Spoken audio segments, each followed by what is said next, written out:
O movimento pentecostal aflorou com intensidade em Los Angeles no ano de 1906 e espalhou-se para diversos locais, entre eles Chicago, onde o pastor da Igreja Batista Gunnar Wingren recebeu o batismo no Espírito Santo.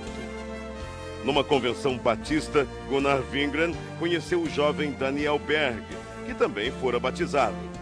Ambos eram suecos e se tornaram grandes amigos.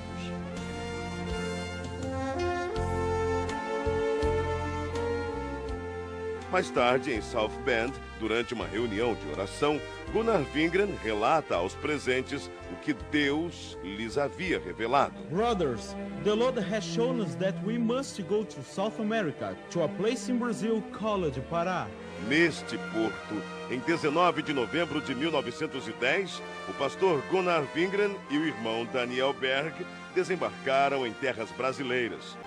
O pastor metodista Justus Nelson os recebeu muito bem. Disse-lhes a respeito da Igreja Batista de Belém e prometeu levá-los até lá.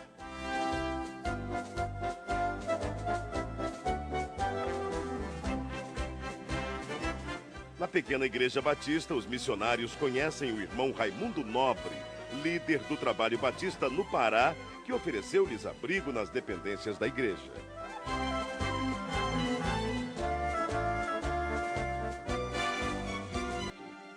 Em 2 de junho de 1911, o Senhor batizou a primeira brasileira a crer nas promessas de Atos 2:39. Irmã Celina Albuquerque estava orando em sua casa quando começou a falar em línguas estranhas pelo poder do Espírito. A maioria creu na doutrina do batismo no Espírito Santo. Entretanto, outros membros, liderados pelo irmão Raimundo Nobre, rechaçaram completamente a ideia e votaram a favor da exclusão dos simpatizantes ao movimento pentecostal. As 17 pessoas que saíram da Igreja Batista se reuniram na casa da irmã Celina e ali, juntamente com os missionários Daniel Berg e Gunnar Wingren, abriram um novo trabalho. Enfim, em 18 de junho de 1911, na rua Siqueira Mendes, número 67, começava a se estabelecer a primeira Assembleia de Deus no Brasil. Enquanto o pastor Gunnar Wingren pastoreava a igreja em Belém, Daniel Berg saía como colportor, vendendo Bíblias e pregando o Evangelho em diversas cidades. Eram tempos difíceis, de longas jornadas, mas Deus jamais desamparou aqueles que lutam por sua palavra. Absalão Piano, pastor pentecostal brasileiro, ordenado por Gunnar Wingren em 1913, em Rio Preto, Tajaburu do Norte. Depois dele vieram Crispiano de Melo e Adriano Nobre. Neste mesmo ano, o pastor Gunnar Wingren deu início ao trabalho missionário brasileiro, enviando para Portugal o irmão José Plácido da Costa e família. Em maio de 1913, o trabalho foi estabelecido e os portugueses passaram a conhecer a mensagem pentecostal. Mais tarde, o irmão José Matos se juntou ao trabalho. 1914. Estoura a Primeira Guerra Mundial. Em 25 de outubro deste mesmo ano, chega ao Brasil mais um missionário sueco, Otto Nelson e sua esposa Adina Nelson. No ano seguinte, foi a vez do missionário Samuel Nestran e sua esposa Lena Nestran.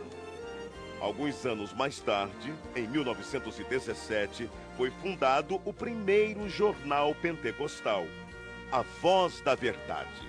Esse jornal circulou por apenas 3 meses, mas os irmãos da Assembleia de Deus em Belém reconheceram que era necessário divulgar as bênçãos de Deus para todo o povo e, para isso, lançaram mão de um novo jornal, A Boa Semente, cujo primeiro número circulou em janeiro de 1919. Estava lançada A Boa Semente da Literatura. Em 1921, chega ao Brasil Niels Nelson, um jovem de apenas 26 anos. Impulsionado por Deus, veio somar esforços à evangelização. Nessa época surge o primeiro inário da Assembleia de Deus, o cantor pentecostal, com 44 hinos e 10 corinhos. No ano seguinte, foi criada em Recife a harpa cristã. A igreja crescia e já se espalhava por vários pontos do país com o apoio de homens de Deus como Eurico Bergstern, Bruno Skolimowski, Gustavo Nordlund, Joel Carlson, José Menezes, Niels Karstberg, Cícero Canuto de Lima, Paulo Leivas Macalão e Francisco Gonzaga, que, inspirados pelo Espírito Santo, dedicaram suas vidas desbravando os caminhos da fé, abrindo pontos de pregações em diversas regiões do país e contribuindo para que a Igreja de Deus crescesse cada vez mais.